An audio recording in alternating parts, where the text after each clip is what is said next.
I don't want to be called Bill.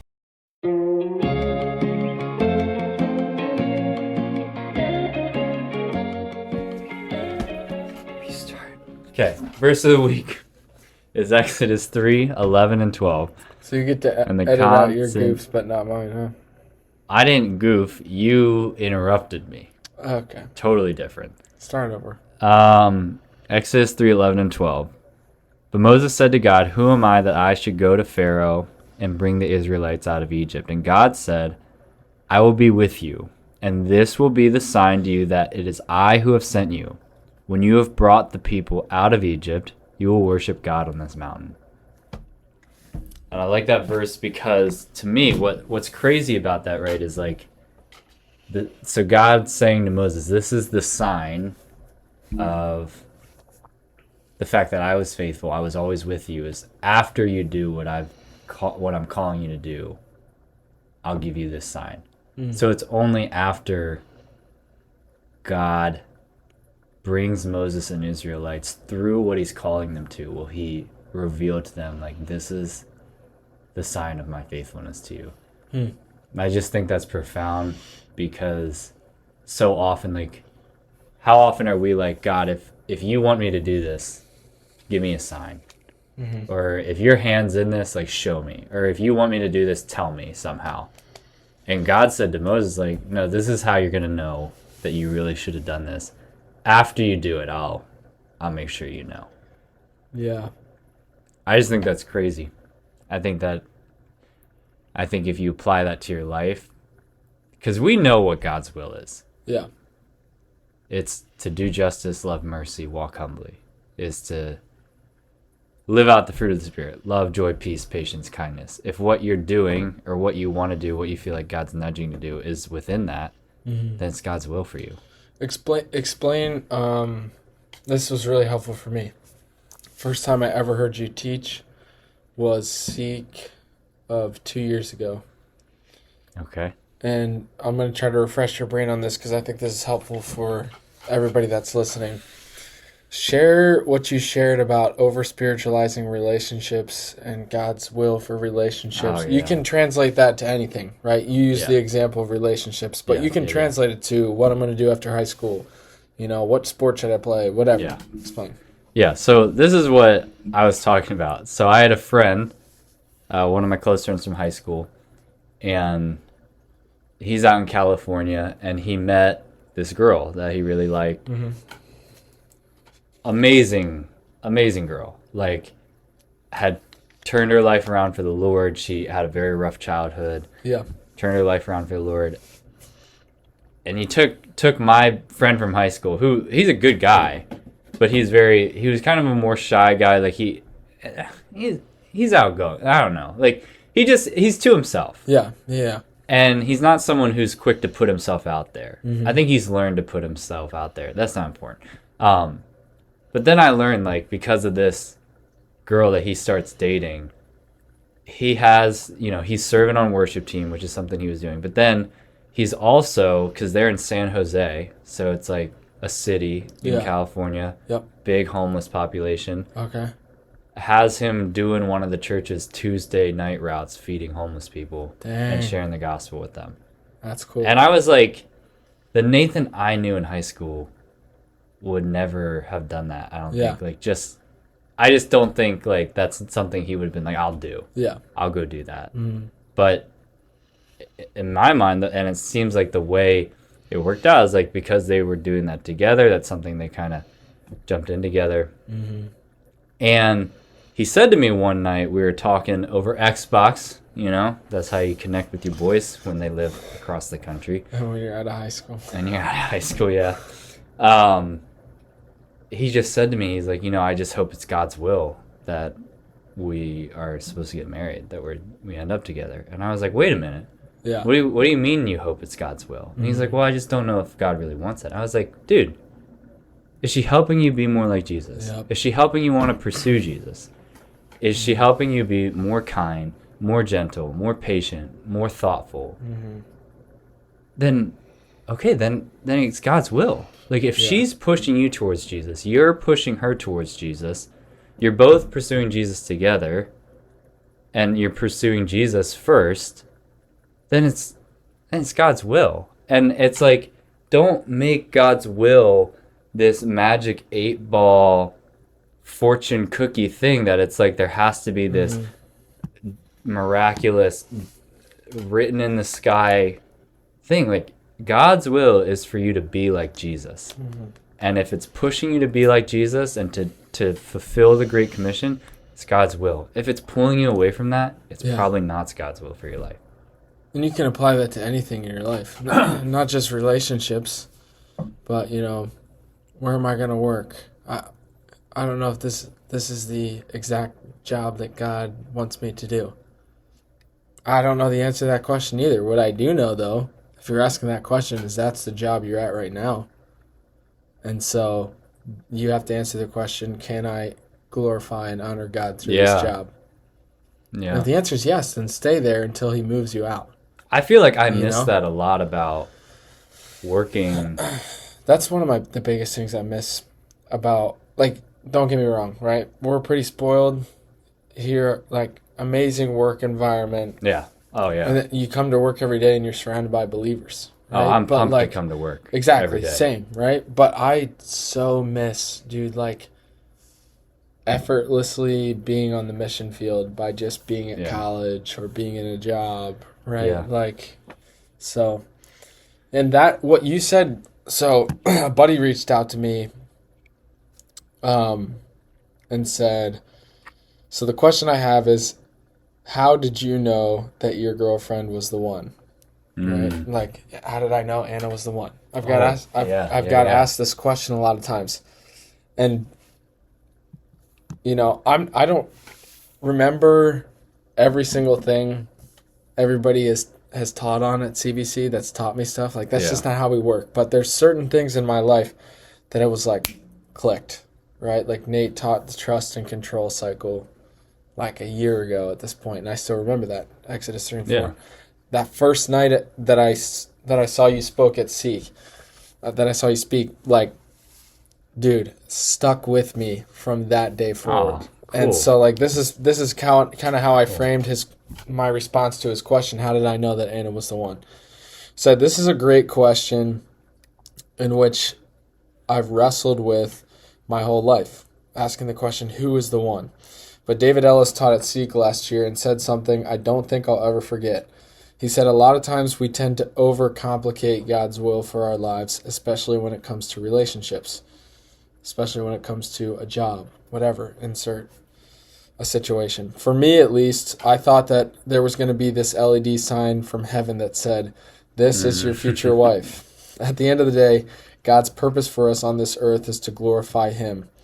And when we're choosing a spouse, the question isn't really, is she the one? The question should be, does this woman or does this man push me more towards Christ? And does our relationship or us being together glorify God? And I believe that Anna pushes me towards Jesus. She loves Jesus more than me. I push her towards Jesus, and I love Jesus more than her. And so then the decision was easy because I stopped overcomplicating things.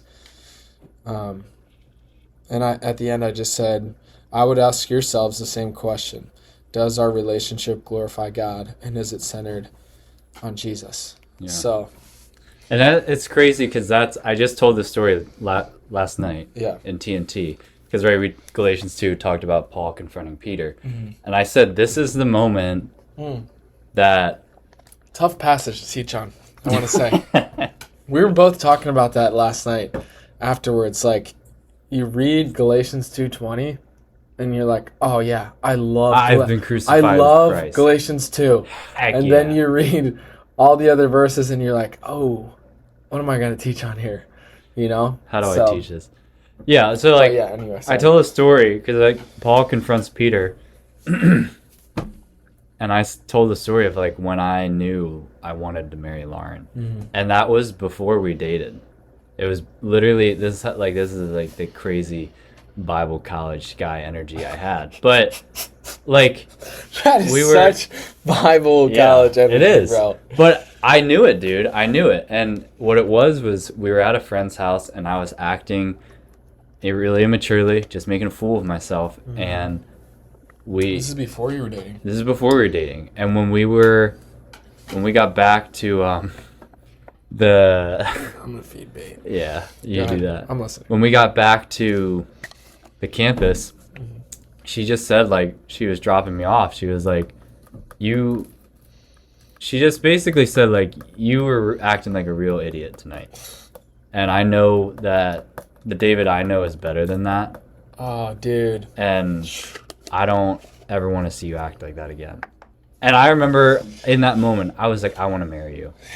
And it was because no one my age had ever done that for me. Yeah. Had ever seen something in my life where I was being and like in a very loving confrontational way. Because people, I had guys be like, you're being annoying. Yeah. Like, shut up, dude. Yeah. Right?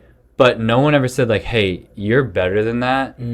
I know Jesus is in your life, and so he calls us higher than what you were doing. I was like, that is what I want in a partner. Yeah. I want someone who says, Jesus has better for you, and I'm not going to let you settle for something less than that. Yeah. And honestly, dude, I had a very similar experience with Anna. And kind of similar situation. Like, I think, like, she was over at my house one night, and, like, also all the boys were there. And we're just making, like, stupid jokes, bro. Like same thing you're kind of talking about, where it's, like, acting super immature, and, like, our sole focus is to get a laugh, like, at any cost. So, Cook. Yeah, cook. So we walk out of there. I think I, like, drove her home or something, and I'm not even thinking anything about it. Like, I'm just like, yeah, you're like, that's normal. that was a good time. Yeah, that was fun, dude. That was funny tonight. Babe, you're having fun, right? Like, and she was like, I really want to bring up the fact that I don't think what happened back there was okay. Ouch. And I was like, what do you mean? Like, it wasn't even on my radar. And she's like, kind of said the same thing. She was like, I just see so much more in you guys than, like, sitting around making dumb jokes like that, She's like, yeah, like, it's funny, but it's also, like, not who God is calling you guys to be. Yeah. And she said the same thing. And I think this is, like, when we're calling people out, when we're holding people accountable, at least I know, and maybe this is, like, a little tip for people watching, I get focused on calling them out for what they did wrong. And only focusing on the negative. Yeah. My encouragement would be, okay, call out the bad, what you see that's wrong, but also encourage them for what their strengths are. Yeah. Or, like, what their potential is. Yeah. Like, hey, dude, like, that wasn't cool back there what you did, but I know you got so much more in you than that. Not just like, dude, stop being an idiot. Yeah. Maybe there's times for that. Yeah. But I would say, like... But even then, like, bring up, like, what is God calling someone to? Yeah, like, dude, I've seen God use you. Not just away from. Yeah, like, I've seen God use you in so many ways, X, Y, Z. So why are you going to that? Like, why are you resorting back to that? So... That's, I mean, I think the times that I've been called out, it's when people have spoken life into me that I've really responded. Yeah, speak life, dude. Versus, like, I mean, all the time, college friends, high school friends, like, we have no problem saying you're being an idiot. Yeah. You're being annoying. Especially for guys.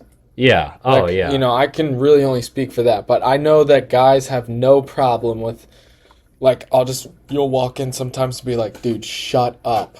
And we think, we tell ourselves that's part of being guys. And that's part of being friends, right? It's like we bust on each other. Yeah, but I think, like, the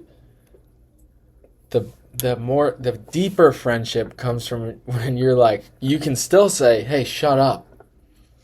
But you also say, hey, bro, this is what I see in you. Maybe it's just about, like, random encouragement also, like, building into each other rather than tearing each other down. I think, like, again, to everyone that's watching, Like maybe that's our challenge for this week is like find the closest people in your life and just randomly build them up. Yeah, and be You know? encouraging. Yeah, be encouraging. I think there's people that are in my life that I know are like that. Like we all know those people that it's like they love encouraging people. Yeah. And they're so good at it. Mm-hmm. And like you love being around those people because you know that they're going to just speak life into you, be kind to you, pump you up. I mean, I literally just watched Dave Hershiser do this yesterday. yeah. And something that I guarantee you everybody in this office takes for granted at times is the admin ladies that work out in the office. Like I know for me it's easy to forget, like this ship would sink quick, dude, like one day. Yeah. If Kathy was not sitting out there and doing what she does. And he, Dave works with Becky pretty closely, and I just like we're walking through the hallway and he's like, "Hey Becky, I just want to let you know," this was completely unrelated. He just stopped her. He was like, "I want to let you know that without you, like facilities would fall apart." I was like, "Whoa." And Dave's a guy that can give it to you, man. Like he's a guy that will come in. Yeah, he doesn't like, mess he's not with you. saying what he doesn't mean. Yeah. But I was like, dude, that is so huge, man. Because which I feel like that is part of being encouraging. That's part of being a Christian is like, right, it's in the Bible of like, let your yes be yes, your no be no. Mm-hmm. Like your word needs, when you say something, people need to know that that's the truth. Yeah. Which I think people, and maybe I'm advocating for myself here, like get a bad rap for being very blunt. Yeah. But it's like, at the minimum though, they're telling you how they really feel and what they really think. Yeah. We're like, those people that are like, they're two-faced, they're kind of tongue-in-cheek with what they say. Yeah. Like when they encourage you, you can't really know if it's like, it's like, well, do you really mean that? Great example, dude. Or I don't know if I've told this story, but like, so I taught for the first time 3 years ago, and I interned for the church for a summer, and Nate was like, "You're going to teach 3 times at TNT." Okay. And so I think it was him and Jim that watched my lesson. And beforehand or when you gave it? I didn't do a run through. Okay. So Nate had worked with me throughout the whole process. Yeah. And actually, I don't even think he was in the room because I think he was teaching at Student Body. Oh, okay. But it wasn't like they were just like, type something up and send it. Like Nate walked me through step by step kind of. Yeah. And the title was Salvation is Just the Beginning. Because that was like a huge thing in my life. Yeah. I always thought growing up in church line. that like salvation is the end goal. That's the goal of this life. Yeah, once I put my faith in Jesus, I'm done. Yeah, we're not done. That's like you walking up onto the start line. Yeah. Now you run the race, which Paul talks about. Yeah. So I give this lesson, going back to like, let your yes be yes and your no be no. Mm-hmm. Coming off stage, and I'm like, dude, I just killed it. Oh, boy. I was like, da da da da. Look at me! I'm the chosen one. Yeah, I'm the chosen one. Somebody had to do it. Circle of light, Somebody had to do it. Dude, yeah. And I come off stage.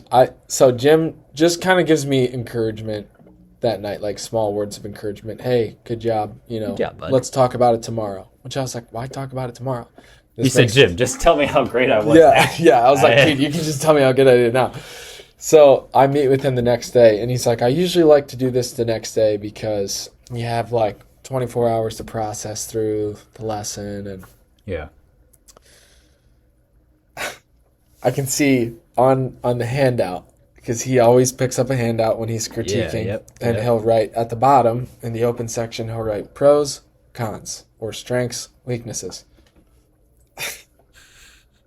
Keep in mind, I'm on like cloud 9, dude. He said, I'm thinking confetti is about to walk-off grand slam. I just said a walk-off grand slam. Like, confetti is about to start falling from the ceiling. Okay, and he goes, so